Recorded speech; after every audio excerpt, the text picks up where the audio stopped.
بسم اللہ الرحمن الرحیم۔ السلام علیکم 9th کلاس۔ آج ہم پڑھیں گے سبق پنچایت میں سے ایک پیراگراف کی تشریح۔ اقتباس یہ ہے: جمن شیخ اور الگو چودھری میں بڑا یارانہ تھا، یہاں سے لے کر زانوئے ادب طے کرتے تھے، یہاں تک اقتباس ہے۔ حوالہ متن: سبق کا نام، سبق کا عنوان پنچایت، مصنف کا نام منشی پریم چند، صنف ہے افسانہ۔ خط کشیدہ الفاظ کے معنی: یارانہ کہتے ہیں دوستی کو، ساجھا مطلب مشترک، لین دین، کاروباری معاملات، حساب کتاب وغیرہ، کامل مکمل، سونپا ذمے لگانا، حوالے کرنا، پدر بزرگوار، والد محترم، روبرو سامنے، زانوئے ادب طے کرنا، گھٹنوں کے بل ادب سے بیٹھنا۔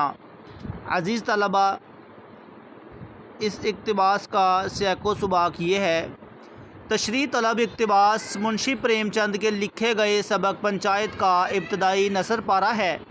اس سبق میں مصنف جمن شیخ اور الگو چودھری کی دوستی کے متعلق بتاتے ہیں، جو انصاف کی ہوا کا ایک جھونکا نہ سہ سکا اور ان کی دوستی دشمنی میں بدل گئی، مگر آخرکار جمن کو اپنی غلطی کا احساس ہوا اور ان کی دشمنی دوستی میں بدل گئی۔ عزیز طلبہ،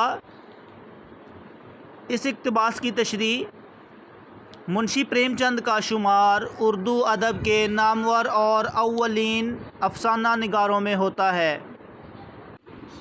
پنچایت ان کا تحریر کردہ ایسا افسانہ ہے جس میں وہ دیہاتی زندگی، وہاں کی دوستی اور عدل و انصاف کی اہمیت کو اجاگر کرتے ہیں۔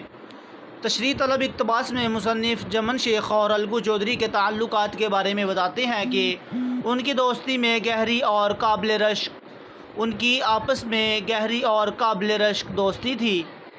اس وجہ سے ان کا لین دین اور حساب کتاب بھی مشترکہ تھا اور وہ ایک دوسرے پر مکمل اعتماد کرتے تھے۔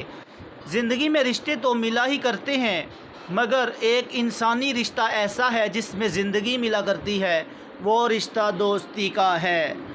اگر اس رشتے میں اعتماد نہ ٹوٹے تو زندگی آسان ہو جاتی ہے، اور اسی اعتماد کا ہی نتیجہ ہے کہ جمن شیخ اور الگو چودھری ایک دوسرے پر وارے جاتے تھے، اور اسی بھروسے اور گہری دوستی کی بدولت ہی جمن نے حج پر جاتے وقت اپنا گھر الگو چودھری کے حوالے کر دیا کہ وہ اس کا خیال رکھیں گے۔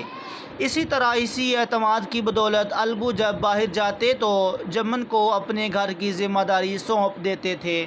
اس طرح دونوں اپنی ذمہ داریوں کو احسن طریقے سے سر انجام دے رہے تھے۔